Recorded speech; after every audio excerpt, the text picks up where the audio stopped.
Hello and welcome back.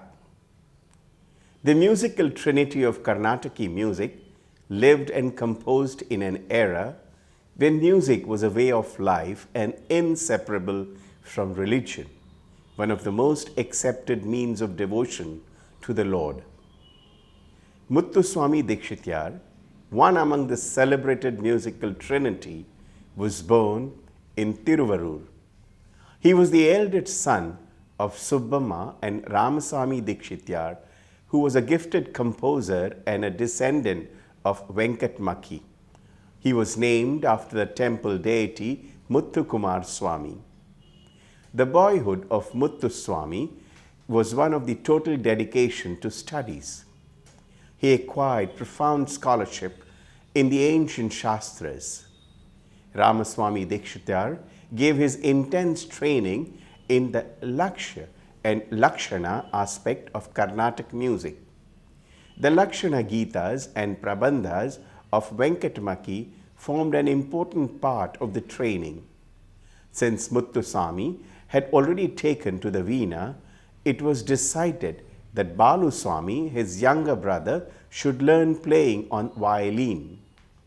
When he was in his teens, his father sent him on a pilgrimage with Chidambarnath Yogi, a wandering ascetic, to learn music and philosophy. His travels took him to several places in North India, and he stayed in Kashi for several years. During his stay at Kashi, Muthuswami Dikshitar had a splendid opportunity of listening to Hindustani music in all its purity. This had a profound influence on his creative genius, which becomes apparent not only in his handling of Hindustani ragas, but in the portrayal of ragas in general as well. His gurus taught him Mantra Shastra, music, and Sri Vidya Upasana. He also presented him with a veena over which Dikshitar soon gained mastery. According to legend, his guru asked Muthuswami to visit Tirutani. There, while he was immersed deep in meditation, an old man appeared and asked him to open his mouth. He dropped sugar candy into his mouth and disappeared. When Dikshitar opened his mouth, he had a vision of Lord Muruga, and he composed his first kriti, Sri Nathadi Guru Guha, in Rag Maya Malav Gowda, and adopted Guru Guha as his mudra. It is this spiritual inspiration that resulted in his becoming a musical genius and made him a prolific composer. Dikshitar is said to have composed around 1000 kritis, of which only 450 to 500 have come down to us today. His compositions are noted for the depth and soulfulness of the melody and their musical brilliance. He also traveled extensively on pilgrimages and composed kritis about the deities of all the temples he visited. So exhaustive was his pilgrimage that he left no temple in his vicinity unvisited and no deity unsung. His compositions reveal his mastery of Agama Shastra, Mantra Shastra, and Sthala Vishesh of the temples he visited. Dikshitar, being a Devi Upasak, in addition to being a Bhakta, placed greater emphasis on ritual and form, which is reflected in the level of details as well as lesser spontaneity in his compositions. Unlike Tyagaraj's composition, which are mostly akin to conversation, Dikshitar's kriti tried to be encyclopedic in nature, with a wealth of information on the deity. His drive to include as many details about these shrines as possible in his kritis seemed to have led to a greater number of compositions on each deity. He also had a deliberate approach to composition as compared to his peers, who seem to have composed spontaneously. Since he was not only a bhakta but an upasak as well, erudition, command over language, and mastery over disciplines like Tantra, Jyotish, etc., gave Dikshitar a methodical and analytical approach to creating compositions. For example, he composed songs about all the Shodhas, Ganapatis, as well as Kritis on all the Navagrahas. According to legend, one of his disciples, Thambiyappan, is said to have developed a serious ailment. His astrologer assured him of a cure if he worshipped the Navagraha. But Thambiyappan could not worship as ordained in the Vedic tradition because he did not belong to the class of twice born. Touched by the plight of his disciple, Dikshitar found a way out. All the essentials and attributes of the grahas were molded into musical composition. This enabled Thambiyappan to pray to the Navgrahas with music. Thus, Dikshitar had shown the way to earn the divine grace of the Navgrahas through music as an alternative to the age-old mode of tantric worship. Muthu Swami Dikshitar was a Vainika Gayaka. He sang to the compositions of the Veena. It is this composition that distinguishes Dikshitar's composition from those of others. His kirtanas are in slow tempo, ideally suited for the portrayal of raga in all their beauty. The Veena is best suited to bring out gamakas. Accordingly, rich gamaka prayoga are another outstanding feature of Dikshitar's composition. Though he did not compose kritis set entirely in Madhyamalaya, one of his greatest contributions was introducing variety in Kala Prakamanam in each kruti with Madhyama Kala Sahitya. Almost all his kritis have a portion of the charanam and sometimes of an anupallavi and occasionally the pallavi as well set to Madhyama Kala. This could potentially be attributed to the influence of Drupad singing in his style of composition, since he had spent a significant amount of time in Varanasi. In addition, his mastery of Sanskrit enabled him to express himself through additional Vibhakti Kritis, where he composed a set of Kritis on a deity, each beginning with different declinations of the deity's name. Other group kritis of Dikshitar include Navarana kritis on goddess Kamalamba, Vibhakti kritis on goddess Abhayamba, Vibhakti kritis on Lord Rama, and the Gaula series on goddesses Nilotpalambika and Panchalinga Sthala kritis. The later are 8 Vibhakti kritis in widely different ragas, with the sole common feature being the name Gaula. Dikshitar had composed in all Vivadiswara Melas as well as many Janya ragas of such Melas. Dikshitar preferred ragas in which he could bring out Vakra Sancharas, which add beauty to Vivadiswara Mela raga.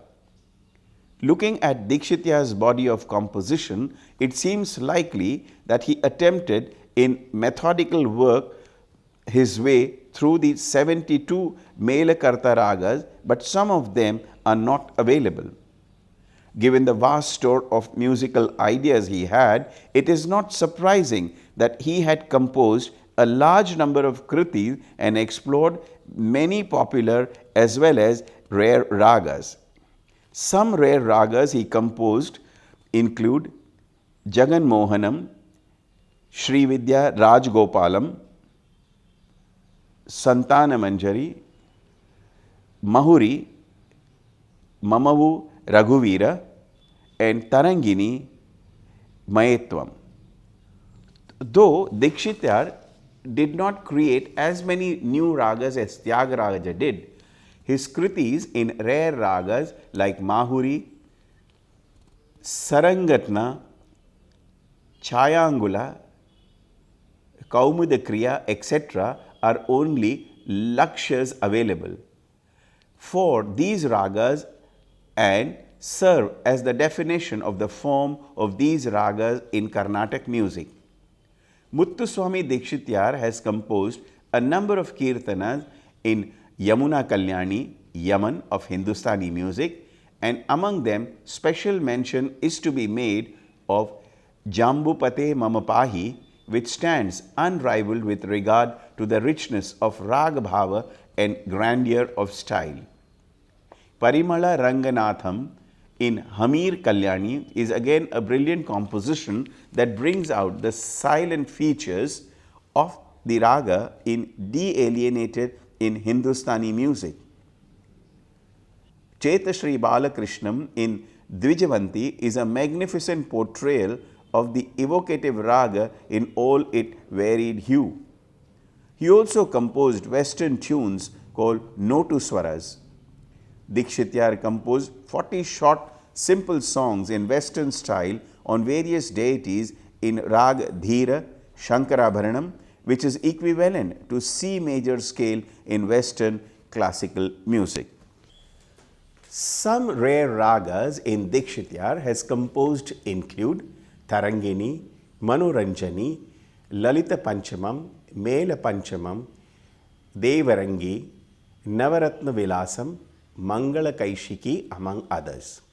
However, the scholarly nature of Dikshitar's composition, the usage of lesser known naming scheme as well as the higher levels of difficulty in rendering Dikshitar kritis have probably contributed to these being more rarely used compared to the overwhelming popularity of Tyagaraja's composition. Even though Dikshitar kritis are all highly respected as classical compositions, many of them have remained in books and manuscripts or are performed only as exhibition pieces rather than as compositions that are used for Nirval, etc. Only a highly skilled artist can try Niraval in a Dikshitar kriti, and many of his kritis do not give scope for Niraval at any place, like in Dakshinamurti, sung in Shankarabharanam, or Sri Kantimatim, sung in Hemavati.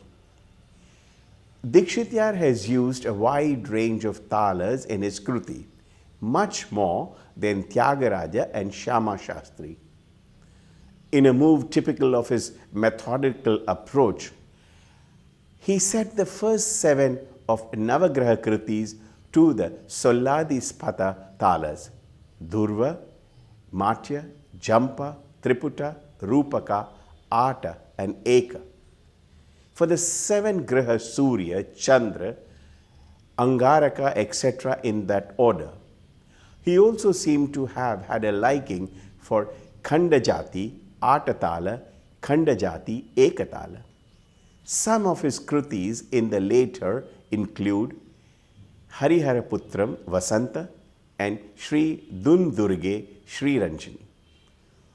Though Dikshitar's focus was bringing out the essence of different raga through his compositions, he also illustrated the use of unfamiliar tales very well, balancing different parts of Sahitya in Tala as rarely used as Durvatala. The other rare talas used by Dikshitar include Mishra Jati, Champatala for Kamalayambaha in Bhairavi, Dakshinamurtaye, Shankarabharanam, and Veena Pustaka, Vegavahini, Atatala for Aryambam Aryambam, Bhairavi, and Sri Valmiki Lingam and Kamalambikai, both in Kamboji, as well as a few other compositions. Dikshitar specialized in using Rupakatala with the 3 aksharas in double kalai, which he has used for many of his kritis, such as Ramanatham Bhajeham in in Pantulavarali.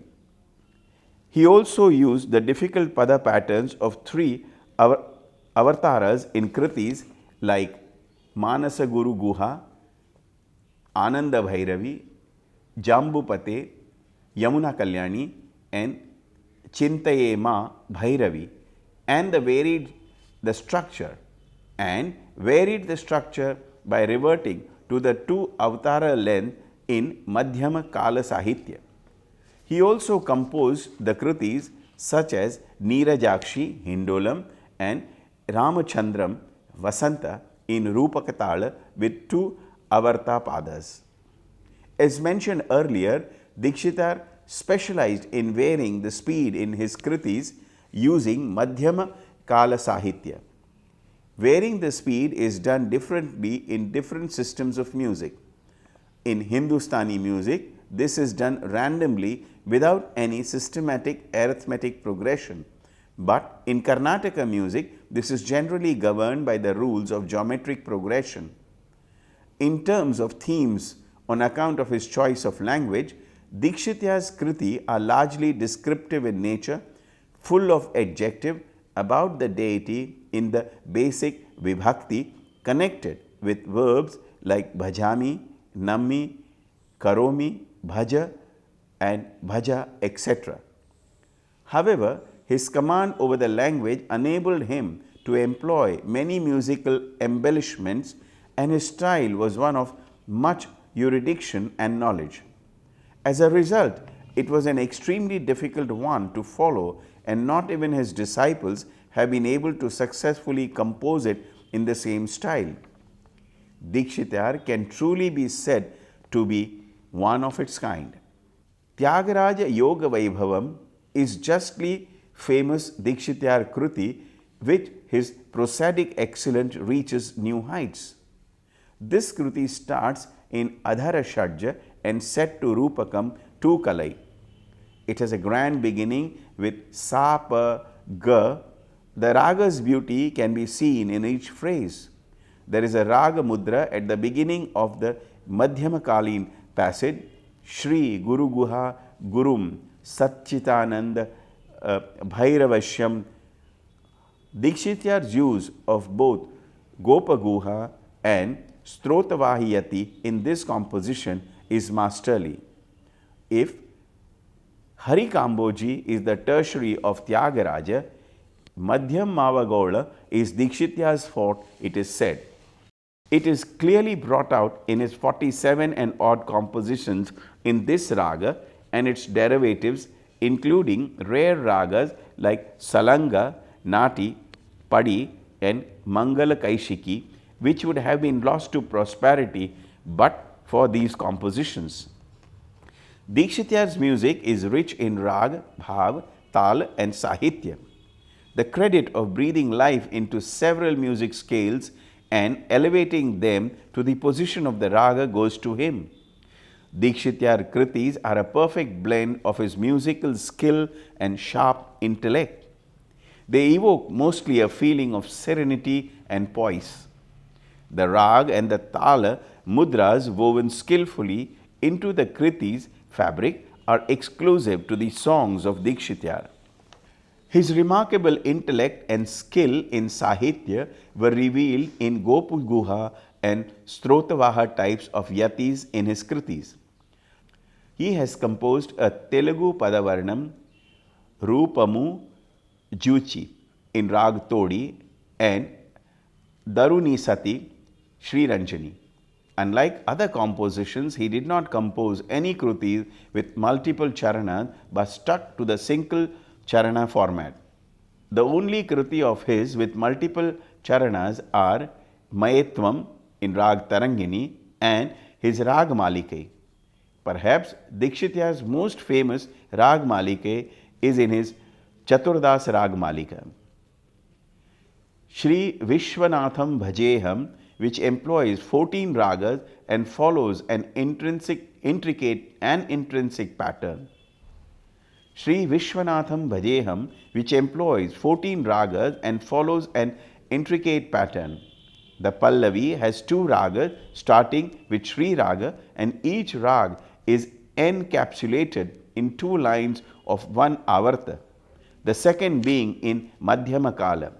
Similarly, the Anupallavi is set to four ragas Gauri, Nata, Gaula, and Mohanam. But at the end, after Mohanam, a Viloma passage takes us through the same four ragas of the Anupallavi and the two of the Pallavi in reverse order, back to Shri. The same pattern is followed in the Charanam with 8 raga Sama, Lalita, Bhairavam, Saranga, Shankarabharanam, Kamboji, Devakriya, and Bhopala. And these are again taken in reverse order in Madhyama Kala Sahitya back to the Pallavis in Shri. Dikshitar has followed a pattern not only in the order of occurrence of the ragas, but also in terms of the length of the avartas of each rag. The fifth and the sixth raga, Gaula and Mohanam, have been allotted 1.5 avartas, all in Madhyama Kala, while the preceding ragas have been given 2 full avtaras, one each in the same Kala and Madhyama Kala. The same pattern has been followed in the first half and the second half of the Charanams of Rag Malike. Another striking feature of Sahitya of this Rag Malike of Dikshitar is the last part of the Swara Sahitya set to each Rag is composed of the same words as of the last part of the preceding line of the Sahitya. Much has been said of the miraculous power of Dikshitar's music. On his way to Etayapuram in search of his brother, he halted at the drought-ridden village of Sattur. Greatly moved by the plight of its people, Dikshitar prayed to the Devi seeking her grace and beseeched her to put out the misery of the people there.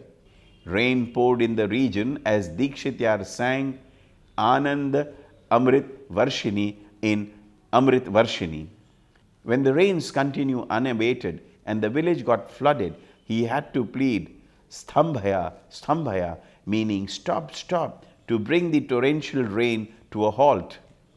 This event stands as a testimony to the power of musician and his music. Unlike his father, Dikshitar never quoted patrons or praise. In Tiruvayur, his disciple Kamalam, moved by his poverty, offered to sell her jewels to help him. Dikshitar refused. With the unflinching faith of a child, he placed himself at the feet of the Divine Mother, shunning all human help and sympathy. Hiranmayam Lakshmim Ashrayami Hiranmayam Vasyam Tvajami. He declares boldly in one of his kritis. It is said that Devi did not forsake him. She ensured he suffered from no need thereafter. The year was 1834. In the month of Asweja, on the Chaturdashi preceding Diwali, Muthu Swami Dikshitar woke up in the early hours, as was his practice, and after yogic practices, went to take his bath. He had a vision of Kashi Annapurneshwari. Even as he was gazing on it, the vision vanished. Dikshitar remembered that Chidamba Yogi had told him. Dikshitar remembered that Chidambara Yogi had told him at Kashi that she would not only feed him for life, but would also give him moksha. Dikshitar felt his end was nearing. He performed Navavarana Puja to the Devi and sang Kriti Ehi Annapurne.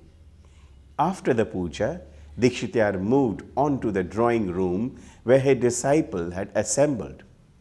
Today is Chaturdashi day, a sacred day to the Devi. May you all sing kirtanas in her praise, said Dikshitar to his disciples. They began singing Meenakshi Me Mudandehi in Rag Gamakakriya. It looks as though the Devi is liberating me from the bonds of this world. Sing the Kriti again, said Dikshitar. They did so. Even as they were singing the Sahitya of Anupallavi, Meena Lochini Pashamochini, he cast off his mortal coils.